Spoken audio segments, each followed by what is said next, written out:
Bonjour Bérangère Bonte.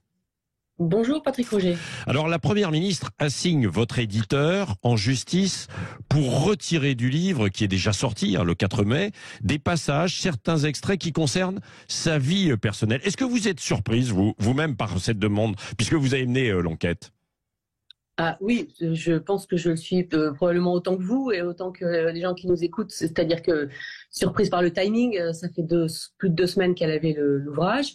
Et surprise évidemment parce qu'il y a quand même une question qui se pose, qui est de savoir est-ce qu'on a le droit d'enquêter et de publier quelque chose sur la Première ministre dans ce pays. J'espère que oui, évidemment je veux croire que oui, mais il faut savoir que c'est une enquête, une longue enquête que j'ai dû voir, je sais pas, environ 80 personnes je crois, que je l'ai vue longuement elle, bien entendu, qu'elle a donné son aval pour que je rencontre longuement des proches de sa famille, de son cabinet, des amis intimes, et que tout ce travail, ce livre est le fruit de tout ce travail, sur lequel elle connaissait absolument toutes les thématiques. Elle n'a pas été prise du tout par surprise, si vous voulez. Il n'y a aucun thème qu'elle n'a appris en lisant le livre. Y compris sur sa vie personnelle. Vous lui aviez dit que vous alliez parler bien sûr de sa carrière politique, mais aussi de sa vie personnelle.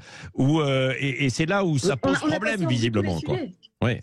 On a passé en revue absolument tous les sujets, comme quand on fait une biographie. Moi, Elisabeth Borne est nommée à Matignon le 16 mai 2022, et instantanément, je me dis, on ne connaît pas cette femme. Elle a un parcours, on regarde le CV, il a de quoi faire pâlir toute la classe politique et même au-delà, mais on ne connaît pas la femme, on ne sait pas comment elle fonctionne, il y a des rumeurs, et donc l'intérêt c'est d'aller creuser, d'aller regarder si ces rumeurs sont fondées, ce qu'il y a derrière, quels souvenirs en ont gardé les gens qui ont travaillé avec elle, que ce soit à la SNCF, à la RATP, dans les différents ministères, quand elle a été préfète. C'est une ingénieure, une pure ingénieure, et moi j'ai eu envie de connaître cette femme et de faire connaître cette femme aux lecteurs. Donc dans tous les aspects de sa vie.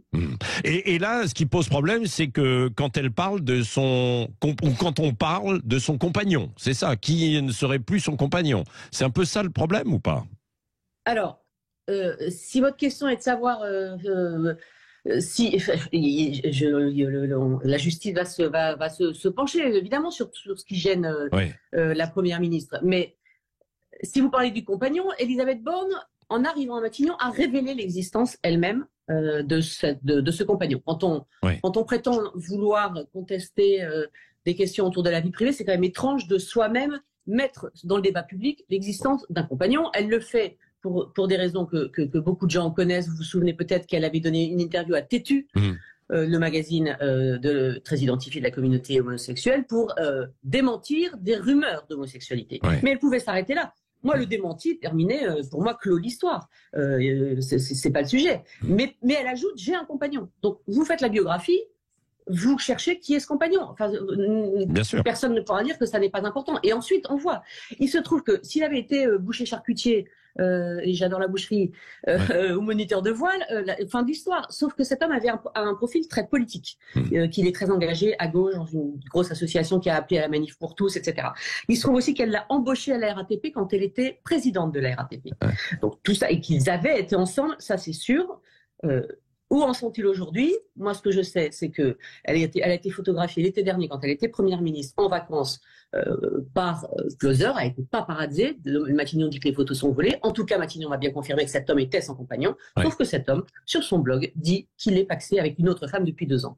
Donc, moi, je pose des questions et je constate quand même que ça, si c'est pas un acte politique, purement politique, c'est-à-dire que de mettre en avant un compagnon, alors que manifestement, ça n'est plus le cas, elle pouvait s'arrêter, elle pouvait être célibataire. Il n'y a aucun souci, on a le droit d'être célibataire dans ce pays, quand même. Merci Bérangère Bonte. Et ce livre, alors pour l'instant, donc il y a une audience qui est prévue le 24 mai. Mais ça va bien au-delà. Le livre va bien au-delà. Bien sûr. Non mais évidemment, c'est ce que je disais sur tout son parcours, qui elle est, etc. Cette biographie. C'est une très longue enquête et je suis ravi que ça donne un écho supplémentaire.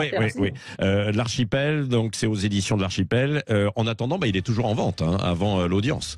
Bien sûr, oui. Voilà, elle ne demande pas le retrait. Elle pointe des passages sur lesquels nous allons expliquer avec l'éditeur qui est assigné en justice pourquoi et comment on a travaillé heureusement dans un pays où le droit de la presse permet quand même de travailler et de aussi respecter les sources. Mais c'est le fruit de mon enquête qui m'amène à tout ça.